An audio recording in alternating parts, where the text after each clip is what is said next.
আসসালামু আলাইকুম ওয়া রাহমাতুল্লাহি ওয়া বারাকাতুহু। কেমন আছেন আমার আদরের কলিজার টুকরা আপুরা?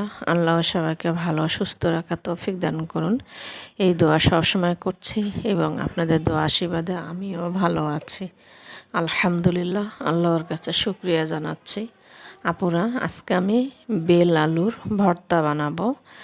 এটা বেল আলু অথবা মৌলবী আলু যে যাই নাম বলেন।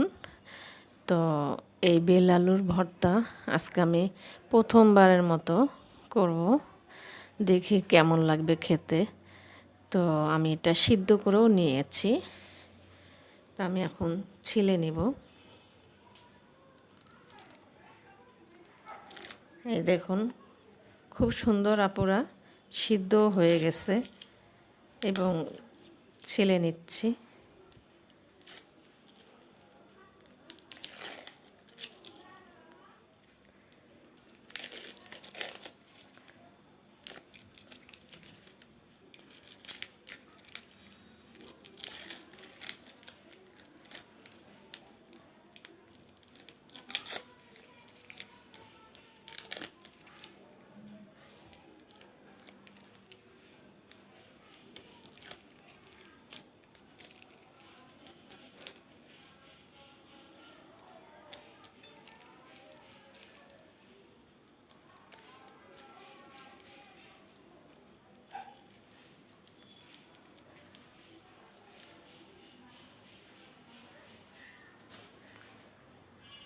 তারপর এই দেখুন, আমি ছিলে নিলাম।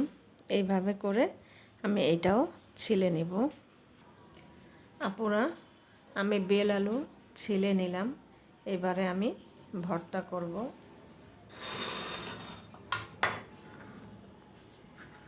এখানে আমি পেঁয়াজ ও শুকনো মরিচ নিয়েছি। পেঁয়াজ আমি কাঁচা নিব, আর শুকনো মরিচ তেলে ভেজে নিয়েছি এবং লবণ নিয়েছি।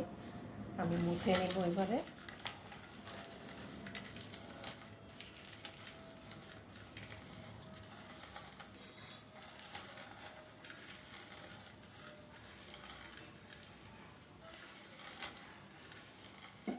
এবারে পেঁয়াজ নিয়ে নিচ্ছি।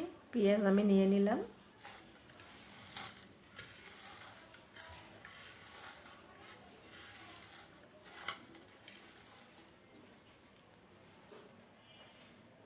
তো এবার আমি সরিষার তেল দিয়ে দেব।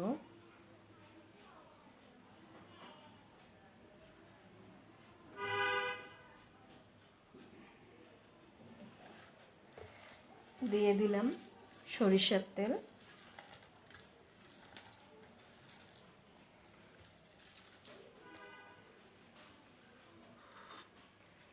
আমি এবার আলু দুটো আমি ভর্তায় দেব।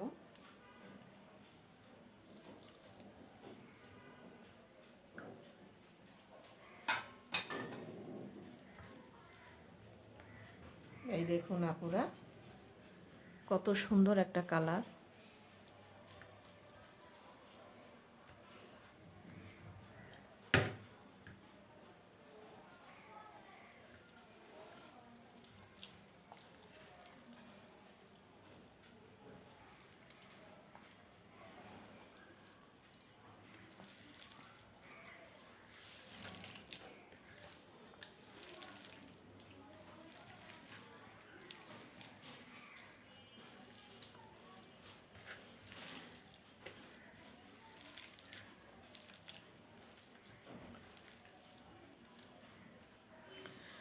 আপুরা, হয়ে গেল বেল আলুর ভর্তা। তো আপনারাও এইভাবে আমার ভিডিওটি শুরু থেকে শেষ পর্যন্ত দেখে আপনারা আপুরা ভর্তা করে খেয়ে দেখুন। ইনশাআল্লাহ অনেক মজাদার হবে। আর আমি ভর্তাটি করে খেয়ে দেখলাম, অনেক মজাদার হয়েছে।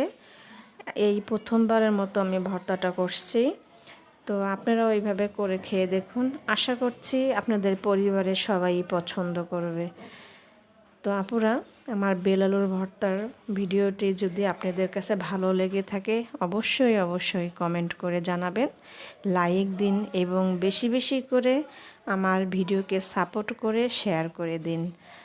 তো দোয়া চাই ছোট্ট রান্নাঘর চ্যানেলটিকে একদমই সাবস্ক্রাইব করতে ভুলবেন না। যারা নতুন আপুরা দেখছেন পাশে বেল বাটনটি ক্লিক করে আমার ভিডিওর পাশেই থাকুন। সবাই ভালো থাকুন, আল্লাহ সবাইকে সুস্থ রাখার তৌফিক দান করুন, এই দোয়া কামনা করে রেখে দিচ্ছি। আসসালামু আলাইকুম ওয়া রাহমাতুল্লাহি ওয়া বারাকাতুহু।